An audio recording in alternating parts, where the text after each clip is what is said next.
I have a little story to tell you. A very sad story about a sweet baby girl, too young to understand what happened to her, why it happened, why she wasn't with her mommy and daddy, what happened to baby Mercedes Lain.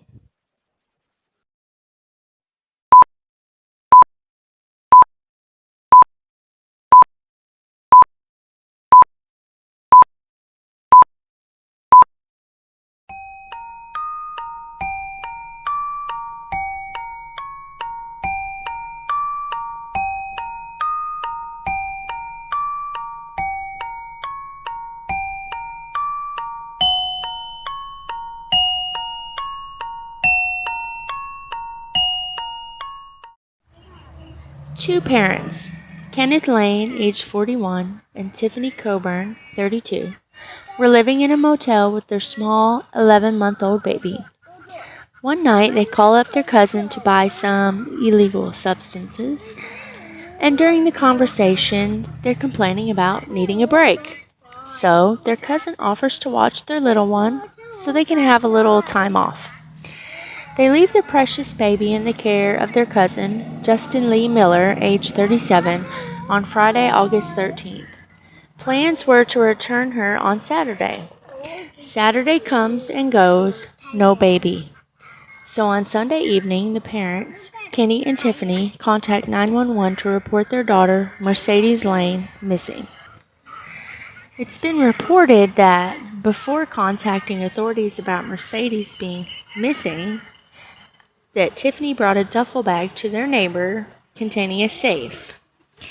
And it's alleged that this safe contains narcotics and paraphernalia. But that has not been confirmed. That is just an assumption.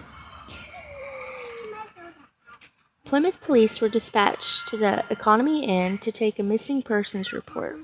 And then a silver alert was quickly activated that night. Monday, August 16th, police have continued to try to contact Kenny and Tiffany to discuss Mercedes more.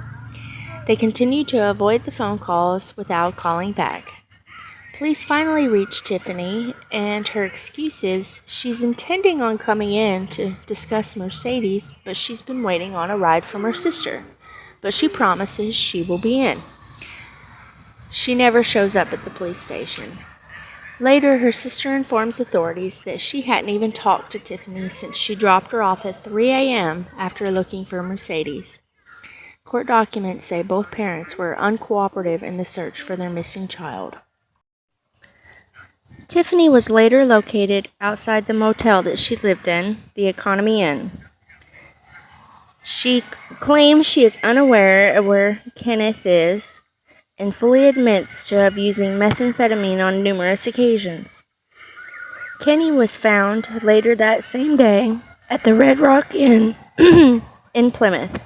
He was reportedly on an unknown substance.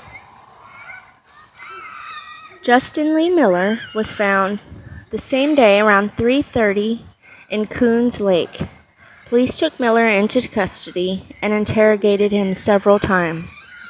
He admitted to police that he does K2 or synthetic marijuana on a regular basis, and he was using it while Mercedes was in his care.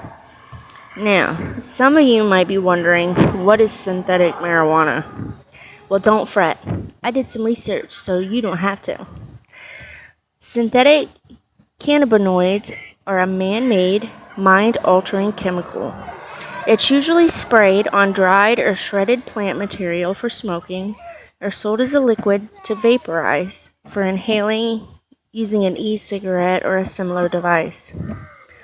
Often misleading, synthetic or fake weed is sometimes marketed as a safe, legal alternative to the drug. In fact, it is not safe. This may affect the brain much more powerfully than actual marijuana. The effects can be unpredictable, even life-threatening. Synthetic is part of a group called New Psychoactive Substances, or NPS. These are unregulated, mind-altering substances that have become newly available on the market and are intended to produce the same effect as the illegal drugs. Unfortunately, you can find these fairly easily at gas stations, novelty stores, and over the internet. They market them as all natural, but honestly, the only natural ingredient is the dried plant they put it on. The synthetic part is all chemicals. So far, there have been very few scientific studies on the effects synthetic has on the human brain. But what we do know is that they bind more strongly to the cell receptors affected by THC. Therefore, they can possibly produce a stronger effect on your health and can be unpredictable and extremely dangerous. Some of the effects reported by actual users are elevated mood, relaxation, altered perception, symptoms of psychosis, delusional, detached from reality, extreme anxiety, confusion, paranoia, and even hallucinations. Some people have even had to take trips to the ER for rapid heart rate, vomiting, violent behavior, and suicidal thoughts. Sometimes even dangerous opioids like fentanyl are added, which is known to cause death. So, in my personal opinion, this stuff is bad news. Now, I'm sorry to stray from the story, but I really do think this substance will end up playing a role in Miller's defense. But back to the story. During his interrogation on Wednesday, August 18th, Justin finally admits to waking up on Saturday and finding Mercedes had already passed. So, he wrapped her up and, quote, disposed of her on a piece of property in Stark County. He then led the authorities to Mercedes. She was located at 1025 East and 50 North in a densely wooded area away from the road. Marshall County Coroner's Office is looking for a pediatric forensic specialist to perform the autopsy. I will post the link to where you can send flowers or donations for her family. Mercedes has 3 older sisters, grandparents, and lots of other family that love her so much and are devastated and angry that this has happened. She would be turning 1 on September 24th. But let me stress, as of right now, there is no evidence that either parent knew of Mercedes' death. But according to family, mainly Tiffany's mother, Angie Owens, they aren't the greatest parents. In a statement Grandma Owens made to the Daily Beast, she said, and I'm quoting, that she refuses to protect either one. Quote, they are definitely not good parents. They didn't need to have a child. We tried everything in our power to get this baby taken away from them. We have called Child Protective Services many times. There's nothing more that we could have done than what we did. We have gone beyond our power in doing what we could to help this baby. Unquote. Grandma Owens holds both parents responsible for Mercedes' death by giving her to him, as in Miller. But they don't believe that they had anything to do with her death. A family friend has set up a donation page for funeral expenses, or donations can be made to the Knox United Methodist Church in Knox, Indiana, and I'll post the links for that in the information. Something else that I want to bring up would be in Kenneth's past. That's Mercedes' dad. In December of 2014, Kenneth and then wife Mary were investigated for neglect when their 12-year-old minor daughter became pregnant by a 20-year-old man named Angel Delapaz. In June 2015, Delapaz was arrested for child SA and later sentenced to 8 years in the Indiana Department of Corrections. Kenny denied knowledge of the adult hurting his daughter, only saying he knew she was pregnant, but not by whom. He even denied knowing Mr. Delapaz. His daughter told investigators that her parents did indeed know of the relationship with Delapaz, and he was actually a frequent visitor at the home before the relationship began. According to police reports, Kenny and Mary allowed Delapaz to move in, even allowing him to sleep in the minor's room.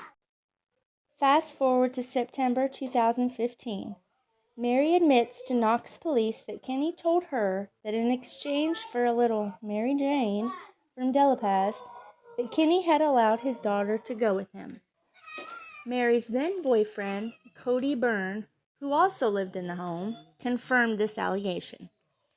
Kenny Lain was sentenced to 2 years in the Stark County Justice Center in April 2016, which he got a lighter sentence because it was part of a plea deal that he had taken.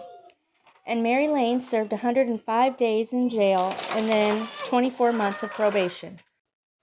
Again, authorities do not believe that the parents had any knowledge of what happened to Mercedes. And Kenny has been saying that he believes he shouldn't be charged for what Justin did. Justin Lee Miller will appear in court on Tuesday, October 24th, to be arraigned on the charge of neglect of a dependent resulting in death, which is a level 1 felony, and if found guilty can have a sentence of 20 to 40 years in prison. This charge could be elevated after the autopsy results come in, depending on what really happened to little Mercedes. The parents were arraigned on August 20th. Both pled not guilty via a video conference call, and both were appointed public defenders. They're both charged with 1 count each of neglect of a dependent, which is a level 6 felony, which is 1.5 to 2.5 years if found guilty. Both of them have a bond set at $15,000. I don't know if they've been bonded out yet or not. I'll post everyone's affidavit. I'm not going to read that, but I'll post it, so if y'all want to pause it and read it yourself, you can. Hey friends, thanks for tuning in. Don't forget to like and subscribe. And if you have any tips for me or advice, just put it in the comments below. I really appreciate it. And for those of you that have already helped me so much, thank you. God bless.